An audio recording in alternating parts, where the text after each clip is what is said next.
안녕하세요. 오늘도 사연살롱을 찾아주셔서 감사합니다. 몇 달 전 파혼을 경험한 20대 여성입니다. 갑작스런 파혼 소식에 주변에서 많이들 걱정하셨는데요.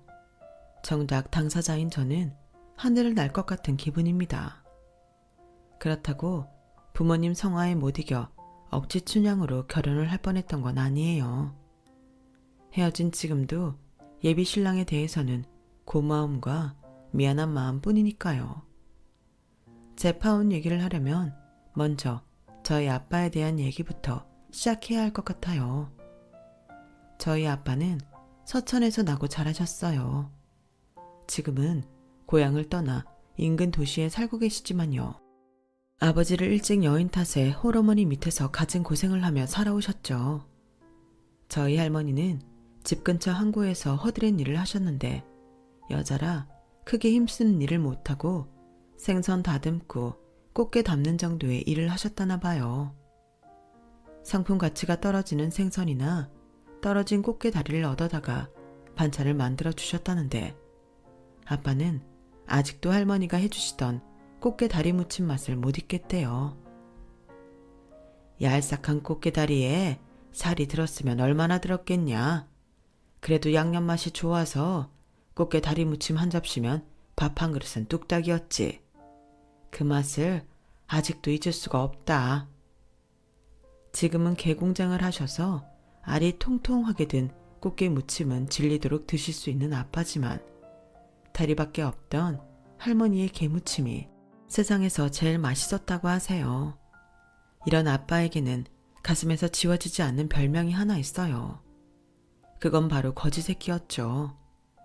할머니가 바닥에 떨어진 개다리를 주워다 개다리 무침을 해먹인 걸 알게 된 같은 반 친구가 그렇게 불렀다나 봐요. 내가 아직도 그놈 이름을 못 잊는다. 박상렬이라고 아주 지독하게 못된 놈이었어. 그놈 아버지가 돈 꽤나 있는 양반이었는데 그거 하나 믿고 어찌나 까불던지. 나랑은 국민학교 중학교까지 같이 다니다가 고등학교 들어가기 전에 사고를 쳐서 퇴학을 당했다지 아마. 덕분에 고등학교 땐 그놈 얼굴 안 볼 수 있어서 살맛이 나더라. 그놈 지금 뭐하고 살고 있으려나?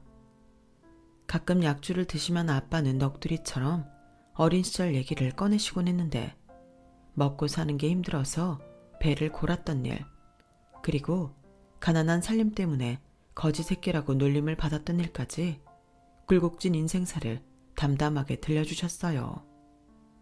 그러면서도 꼭 말미엔 이런 말씀을 하셨죠. 그래도 그때가 좋았던 것 같다. 어머니도 살아계셨으니까. 지금은 먹고 살만해졌는데 우리 어머니가 안 계시네. 하필 아빠가 군에 있을 때 할머니가 돌아가신 탓에 임종도 못 지킨 게 늘 마음에 걸리시는지 아빠는 술만 드시면 할머니 생각에 눈시울을 붉히셨어요. 가난해도 그때가 좋았다는 아빠지만 그 가난을 우리 자매한테까지 물려주지 않으려고 아빠는 손에 상처가 가실 날이 없이 일을 하셨어요. 음식 솜씨 좋은 아내 덕분에 게장 가게를 차려하시다가 입소문이 나서 택배 판매를 하게 되셨고 그러다 7년 전부터는 아예 게장 공장을 하고 계세요. 돈도 백도 없이 맨손으로 바닥부터 올라오신 분이라서 어지간한 일에는 눈 하나 깜빡 않는 강한 분이시지만 아내와 자식 일이라면 세상 약해지는 게 또 우리 아빠예요. 엄마가 감기만 걸려도 아빠는 하루 종일 엄마 옆에 붙어서 이마에 물수건을 올려주시고 죽까지 떠먹여 주실 정도거든요. 그러니 저희 자매한테는 오죽하시겠어요. 제가 대학 때문에 서울에 있는 기숙사에서 생활을 하게 됐을 때도 아빠는 제 걱정 때문에 밤잠도 제대로 못 이루셨다고 하더라고요. 난 그때 네 아빠가 이러다 공장 때려치우고 서울로 가자고 하는 게 아닌가 했다. 지나가다 머리 긴 여학생만 봐도 우리 큰딸 하면서 눈시울을 붉히는데 내 남편이지만 참 팔불출 같다 싶더라. 그뿐이니 밥 때마다 너 밥 못 먹고 지낼까봐 한숨만 푹푹 쉬는데 등짝을 한 대 치고 싶더라니까. 그렇게 유별난 가족사랑을 자처하던 아빠는 제가 말도 없이 불쑥 결혼할 상대를 집에 데려가자 세상 잃은 표정을 하셨어요. 공장일 때문에 바쁘신 걸 알기에 일부러 말씀 안 드리고 갔던 건데 아빠 표정을 보고는 내가 큰 실수를 했다는 걸 알게 되었죠. 가은이 너 남자 있다는 말도 없었잖니. 평생 아빠랑 같이 살겠다더니 이제 겨우 27밖에 안 됐는데 벌써 결혼을 하겠다고? 가은아, 뭐하러 그렇게 결혼을 서둘러. 너 대학 들어가고 취직까지 서울에서 하는 통에 기껏해야 1년에 서너 번 보는 게 다인데 결혼까지 하면 더 못 볼 거 아니야. 아빠는 울상이 돼서는 예비 사위를 째려보며 말을 이어가셨어요. 이놈이 뭐라고 꼬셨길래 넘어간 거야. 결혼하면 손에 물 안 묻히게 해주겠다. 꽃길만 걷게 해주겠다. 뭐 이러디? 그거 다 거짓말이야. 남자들이 여자 꼬실 때 다들 그렇게 말하는데 결혼하는 그 순간부터 그 약속은 없었던 게 돼버리는 거라고. 남자 말 절대 믿으면 안 돼. 남자는 이 아빠 하나만 믿으라고. 떼쓰는 아이처럼 아빠는 저를 붙들고 결혼을 만류하셨지만 엄마의 등짝 스매싱 한 대에 정신을 차리셨어요. 이 사람이 왜 이래? 사육감 앞에 두고 창피한 줄 모르고 말이야. 나이 찬 딸 자식이 결혼한다는데 축하는 못 해줄 망정 어디서 초를 뿌려. 애들 먼 길 오느라 피곤할 텐데 일단 안으로 들여요. 엄마 덕분에 가까스로 인사를 드리게 된 얘랑은 딸바보 예비 장인 때문에 밤새 술잔 앞에서 핀잔을 들어야 했어요. 하지만 이날 아빠의 행동이 저희 부모님 입장에선 좋은 쪽으로 발전하게 되었죠. 유별난 장인 때문에 예비 사위가 딸인 저보다 더 저희 집에 자주 드나들게 되었거든요. 주말마다 저희 집에 찾아가 공장 일도 돕고 저희 부모님을 모시고 맛집도 다니고 근처로 드라이브도 다니곤 했으니까요. 그 덕에 엄마는 일찌감치 사위 바보가 되어버렸어요. TV에 나오는 잘생긴 배우들보다도 당신 사위감이 더 잘생겼다고 할 정도였거든요. 아빠는 엄마 정도는 아니었지만 그래도 휴대폰에 저랑 얘랑이 함께 찍은 사진을 가지고 다니면서 주위 분들한테 사위 자랑을 하시곤 하셨어요. 이 녀석이 장인이 나를 닮아 그런가 내 딸한테 그렇게 잘할 수가 없어. 우리 와이프한테도 장모님 장모님 하면서 얼마나 잘하나 몰라. 그러면서도 코끝에 이런 말을 달곤 하셨죠.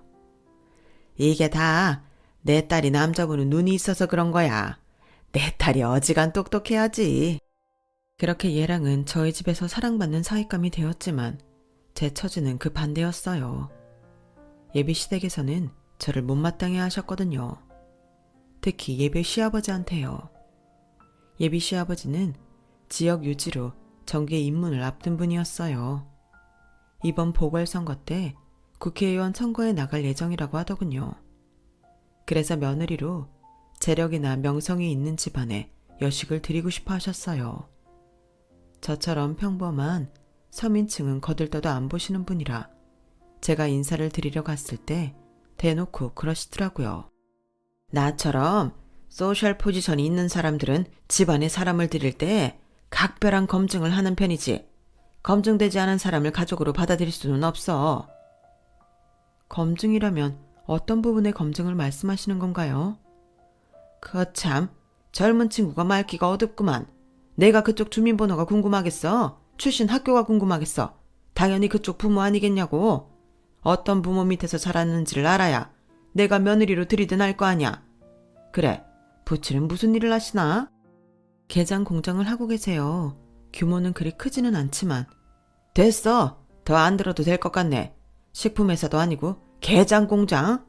나 참 그런 주제에 뻔뻔하게 우리 집 며느리가 되겠다고 찾아온 패기만 내 인정하지. 젊은 남녀가 만나고 헤어지는 거야 자연스러운 일 아니겠나. 지금이 조선시대도 아니고 자식이 연애한다는데 그것까지 말릴 정도로 나 꽉 막힌 사람 아니야. 그러니 예쁘게 사귀고 결혼은 딴 남자랑 하게나. 예비 시아버지는 더는 시간 낭비할 필요 없겠다며 자리를 뜨셨어요. 예비 시어머니는 저 들으란 듯이 주방에 있는 도우미 아주머니한테 상 차릴 필요 없겠다고 말을 하셨고요. 자기 부모님의 무례한 행동에 얘랑은 미안해서 어쩔 줄 몰라 했어요. 가은아, 정말 미안해. 내가 대신 사과할게. 우리 부모님이 좀 그렇지? 진작 얘기 못해서 미안해. 이런 분들인 거 알면 나랑 결혼하기 싫어할 것 같아서 두려웠어. 자식이 자기 부모를 창피해야 하면 안 되지만 네 앞에서 난 그럴 수가 없네. 미안하다. 예비 시부모님한테 무언을 당한 건 저였는데 상처는 오히려 예랑이 받은 것 같았어요. 그래서 화를 못 내겠더라고요. 이런 대접을 받고 기분이 안 나빴다면 거짓말일 거야. 그래도 난 경훈 씨 사과는 못 받아. 경훈 씨 잘못이 아니잖아. 아, 그나저나 이 결혼 걱정되긴 한다. 자기도 봤잖아, 우리 아빠. 세상에서 아빠 딸이 제일 예쁘고 잘난 줄 아는 분인데 이런 꼴 당한 거 알면 그 성질에 가만 안 있을 거야.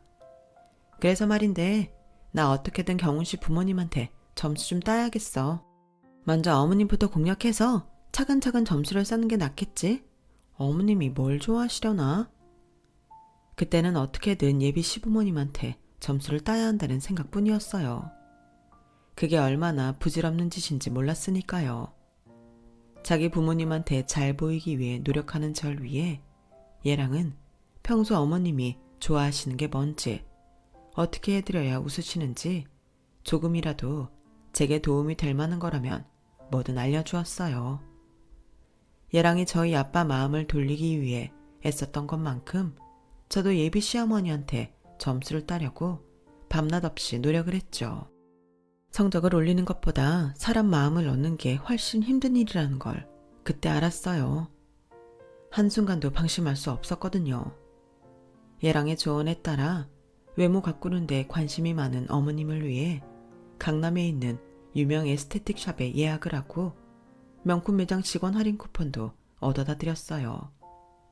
제 부서는 아니지만 제가 다니는 회사가 명품 수입도 하고 있어서 영업부 직원들한테는 직원 할인 쿠폰이 나오거든요.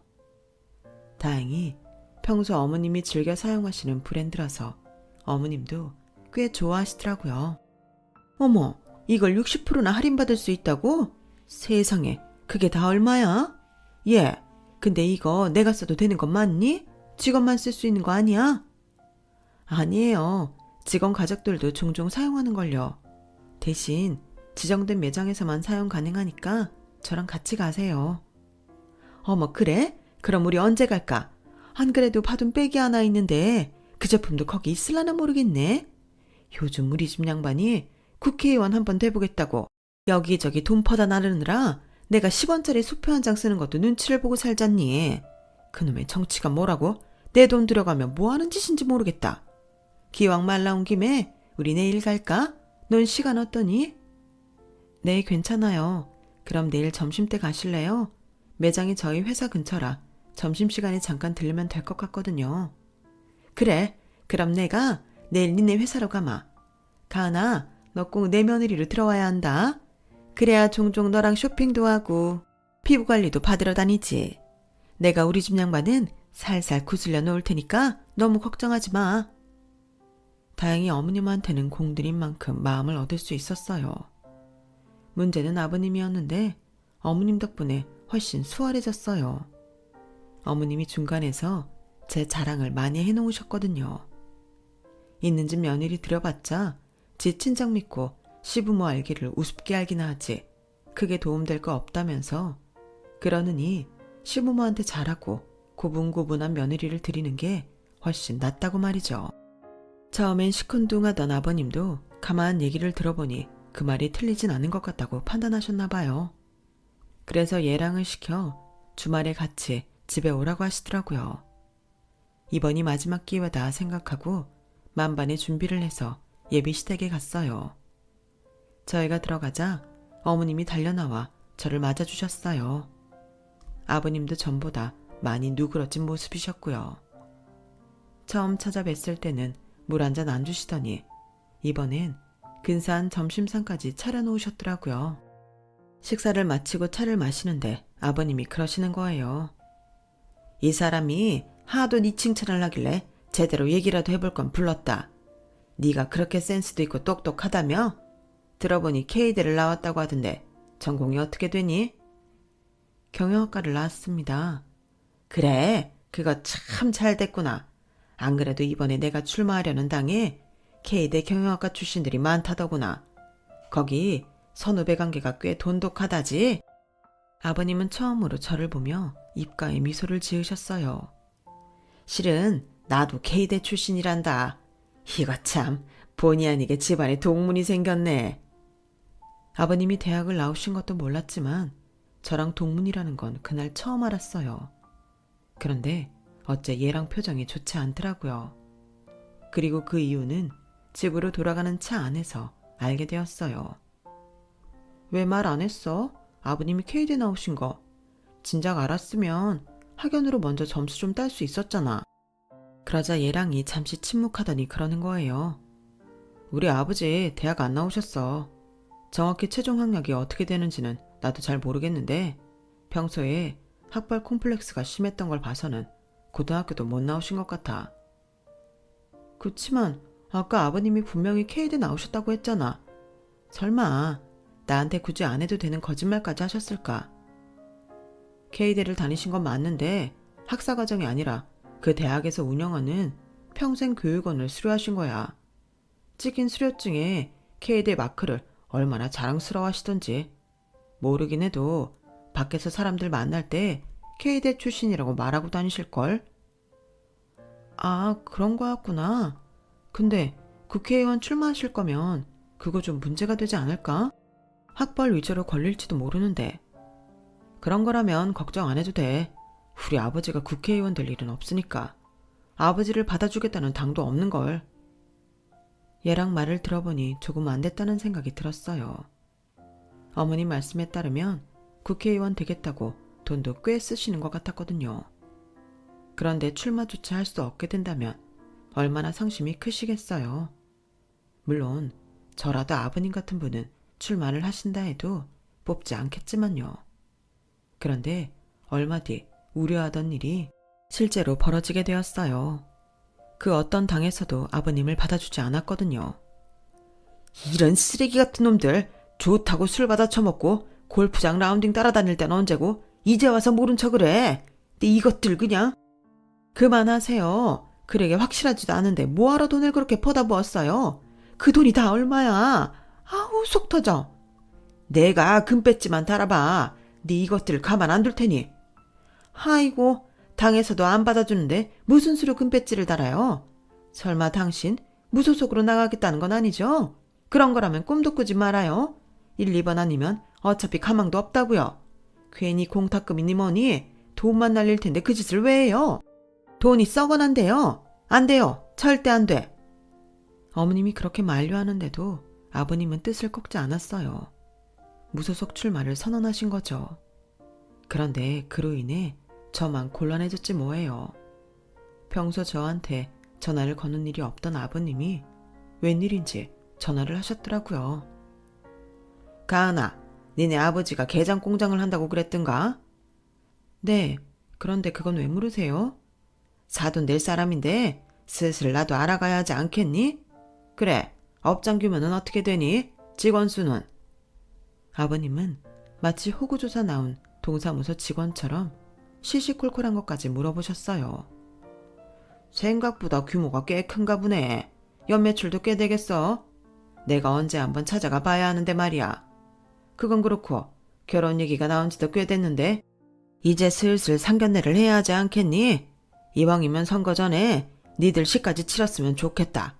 요즘은 선거법이 하도 엄격해서 사람 모으는 게 그렇게 힘들 수 없구나. 그러니 니들 결혼식이라도 성대하게 치러서 사람들 좀 모아봐야겠다. 정말 끝까지 아버님은 저를 실망시키지 않더라고요. 자식 결혼식조차도 자신의 이익을 위해 이용하려 드는 그 행태에 정말 혀를 내둘렀어요. 그런데 말이죠. 우리 결혼식을 이용하는 것까지는 좋단 말이에요. 근데 왜 그 피해를 고스란히 저희 집에 떠넘기냐고요. 그것도 아주 뻔뻔하게 말이죠.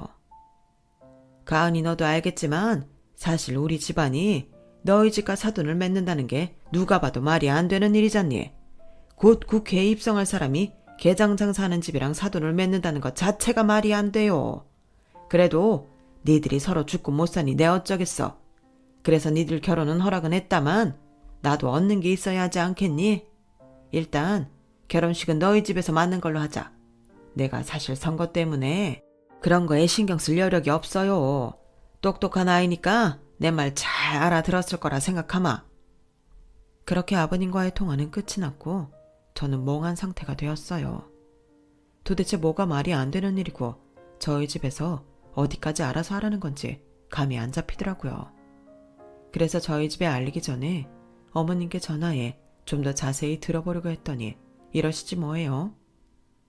안 그래도 결혼식 문제로 너희 부모님과 상의를 할까 했는데 너희 부모님이 큰 결심을 해주셨더구나. 사실 요즘에 네 시아버지 때문에 내가 밤에 잠을 못 잔다. 아주 국회의원 2번 출마했다가는 집안 기둥 뿌리까지 뽑히겠어. 네? 큰 결심이라뇨? 그게 무슨 말씀이세요?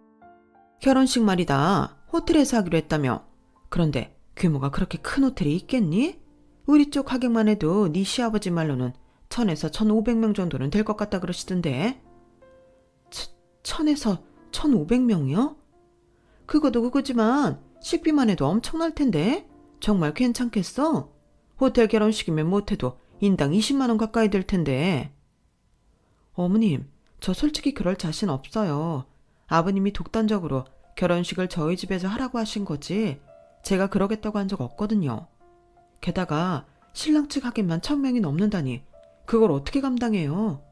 식대만 해도 3억 가까이 나온다는 얘긴데 우리가 연예인도 아니고 그런 결혼식을 어떻게 해요? 말도 안 되죠. 저희는 그렇게 못해요. 아니 그것보다 애초에 결혼식을 저희 집에서 감당해야 하는 것도 말이 안 된다고 생각해요. 신혼집을 공동으로 부담하라 하시면 그건 이해하지만 결혼식은 아니잖아요. 솔직히 호텔에서 그 많은 허객 모시고 결혼식을 올리는 건 아버님 선거 때문 아닌가요? 그럼 그 부분은 아버님이 감당하셔야죠. 저는 너무 기가 막혀서 돌려 말할 거 없이 직설적으로 쏘아붙였어요. 그랬더니 어머님이 격앙된 목소리로 그러시는 거예요. 어머 얘, 너 말이 좀 그렇다? 그 정도 할 능력이 안 되면 어느 정도 선까지 가능한지 대안을 말하든 해야지. 우리 쪽 일이니 우리 보고 감당하라니? 결혼식을 니들 위해 하지 니 시아버지를 위해 하는 거니? 가진 돈이 없으면 염치라도 있어야지. 어디서 큰 소리야? 돈 없는 게 자랑이니? 너 그렇게 안 봤는데 정말 당돌한 애구나. 네가 우리 집을 얼마나 우습게 알았으면 나한테 네 친구 대하듯 할 말 다 하는 거냐? 네가 뭔가 착각하는 모양인데 나 네 친구 아니고 네 시어머니 될 사람이야. 깜냥도 안 되는 거 불쌍해서 받아주려고 했더니 아주 가관도 아니네. 정 그렇게 못하겠으면 이 결혼 없던 걸로 해. 그 정도 돈도 안 들이고 무슨 결혼을 하겠다는 건지 원. 어머님은 성질을 내고는 일방적으로 전화를 끊어버렸어요. 그제야 내가 그동안 헛짓을 했었다는 걸 알겠더라고요. 처음부터 안 될 일에 미련하게 공을 들여가며 시간과 돈을 낭비했던 거라는 걸요. 그 순간엔 다 그만두고 싶었어요. 결혼이고 뭐고 다 필요 없으니까 이 답답한 상황에서 벗어나고만 싶었죠. 그래서 얘랑의 전화도 안 받고 회사에서 휴가를 낸 채 부모님 댁에 내려가 있었어요. 며칠 동안 방 안에 틀어박혀 밥도 안 먹고 꼼짝을 안 차 이틀째 되는 날 아빠가 스페어키로 문을 따고 들어오셨어요. 그리고는 멍한 눈으로 침대에 앉아있는 저를 보시고는 금방이라도 울음이 터질 것 같은 얼굴로 그러셨죠. 누구냐? 우리 딸 힘들게 하는 게 누구야? 경훈이냐? 경훈이 그 자식이 바람이라도 피운 거야? 아니야, 아빠도 알잖아.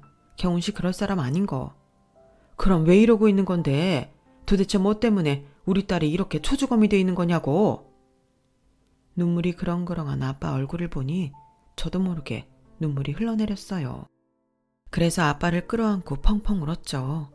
한참 울다가 그간 있었던 일을 아빠한테 말했더니 아빠가 한숨을 푹 쉬시더니 그러시는 거예요. 고작 돈 때문에 그동안 그 인간들이 널 그렇게 힘들게 했던 거냐? 나 원참. 가은아, 네 아빠 그 정도 해줄 여력 돼. 호텔이 아니라 해외에서 결혼식을 해달래도 아빠 해줄 수 있어. 그런데 그 인간들이 그동안 내 자식 가슴에 못 박고 힘들게 한 건 도저히 그냥 못 넘어간다.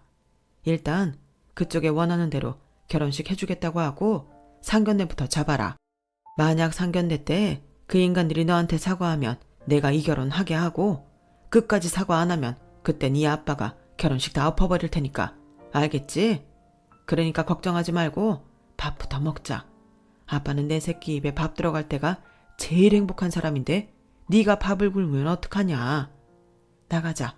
나가서 밥부터 먹고 그 다음에 생각하자. 응? 결국 아빠 손에 이끌려 방 밖으로 나온 저는 아빠 성화에 못 이겨 밥을 먹었어요. 그리고 며칠 뒤 얘랑한테 연락해 상견례 날짜를 잡자고 했어요.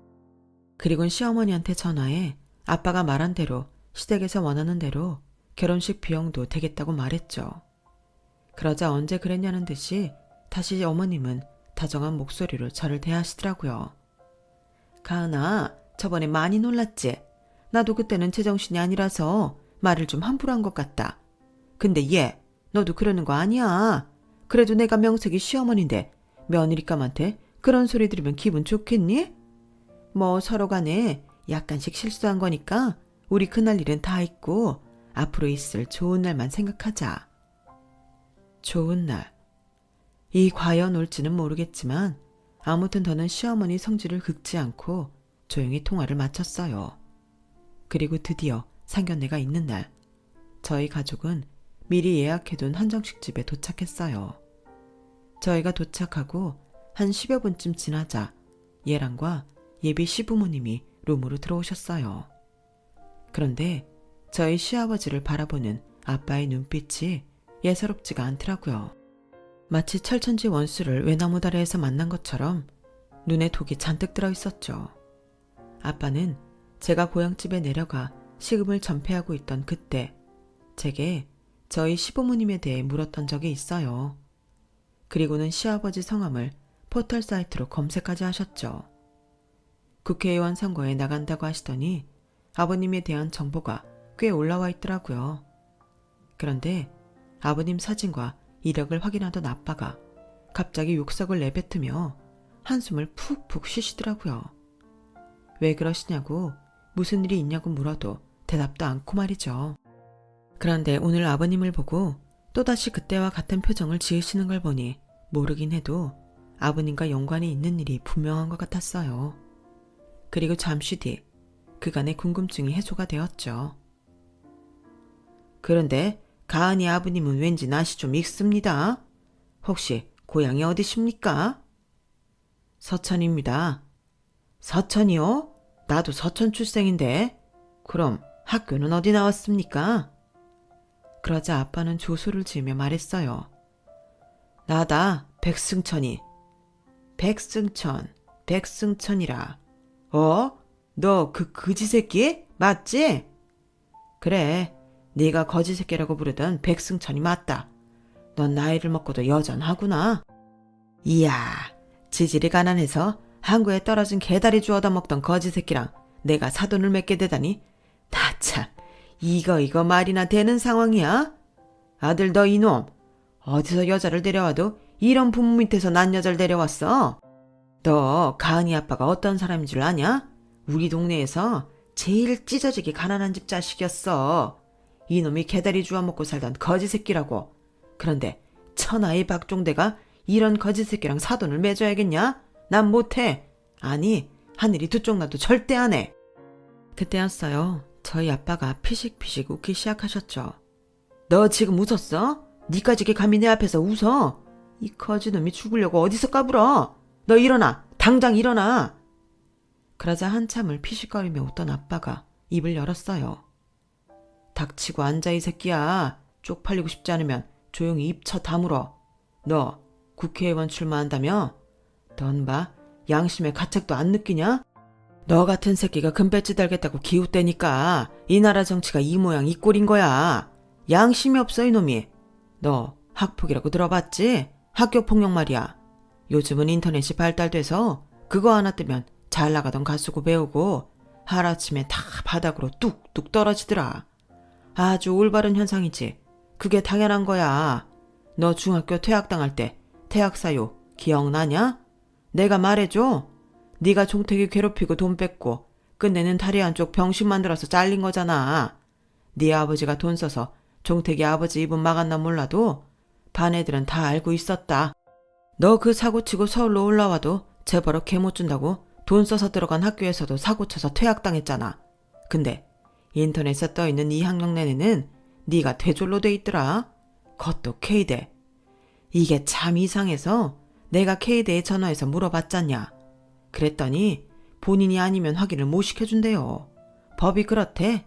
그래서 내가 또 신문사에 다니는 고등학교 동창한테 전화를 했지 않겠니?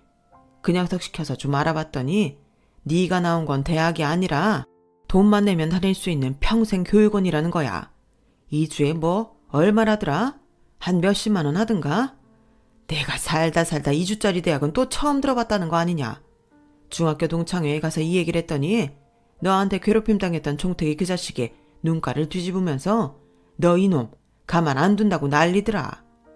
지금쯤 신문사에 연락하고 난리 쳤을 텐데 선거위원회에 고발하고 별짓 다 했을걸? 그래서 내가 하고 싶은 말이다. 나 너랑 사돈 안 할란다. 네가 안 된다고 해서 안 하는 게 아니라 내 쪽에서 거절하는 거야. 너 같은 폭력범에 학력 위조범이랑은 격이 안 맞아서 사돈은 절대 못한다는 얘기야. 알아들었냐 이놈아? 어디서 감히 인간 같지도 않은 이놈이 내 딸 눈에서 눈물을 뽑고 지랄이야. 어따 대고 결혼을 하니 못하니 설레발을 치고 지랄이냐고. 개쓰레기 같은 놈이. 네가 거지 새끼라고 부르던 이 백승천이는 눈에 흙이 들어가도 네 놈이랑은 절대 사돈 안 한다. 알았냐? 한 번만 더 우리 식구 앞에 알짱거리기만 해봐. 내가 공중파 3사를 다 불러서 네 과거 폭로할 거야. 그리고 재수씨, 얼굴에 장난질 좀 그만하세요. 보톡스 그거 보고 아래 있는 독이에요, 독. 안 그래도 통통한 얼굴이 완전 저팔계가 됐네. 도대체 왜 그러는 거야? 보는 사람 심란하게. 우리 예쁜 마누라, 우리 이만 일어날까? 인간 같지 않은 것들을 봐서 그런가 비위가 상하네. 얼른 가서 당신이 끓여주는 칼칼한 개국지에 밥 한 술 떠야겠어. 할 말을 마친 아빠는 우리 가족을 이끌고 룸에서 나왔어요. 그리고 안에서 아버님과 어머님이 꽥꽥 지르는 비명소리가 이어졌죠. 얼마 뒤 예비 시아버지는 학력 위조와 학폭으로 인해 자진 사퇴를 하게 되었어요. 뭐 예정대로 출마를 했다 하더라도 당선될 일은 없었겠지만요. 예상치 못한 상황에 과거와 관련된 사람들을 만났을 때 우리는 흔히들 세상 참 좁다 라는 말들을 하죠. 이번 일을 겪어보니 저도 그 말부터 떠오르더라고요. 그러면서도 한편으로 앞으로 쭉 세상이 좁았으면 좋겠다는 생각을 했습니다. 그래야 죄 지은 사람이 언제까지고 편히 살 수 없을 테니 말이에요. 그런 의미에서 저도 앞으로는 좀 더 좋은 사람이 되도록 노력해 보려고요. 지금까지 제 사연을 들어주셔서 감사합니다. 좋은 사람들 옆에 두시고 여러분들이야말로 꽃길만 걸으세요. 여러분, 사연 댓글에 응원과 현명한 조언 부탁드려요. 좋아요와 구독은 저에게 큰 힘이 됩니다. 오늘도 좋은 일 가득하세요.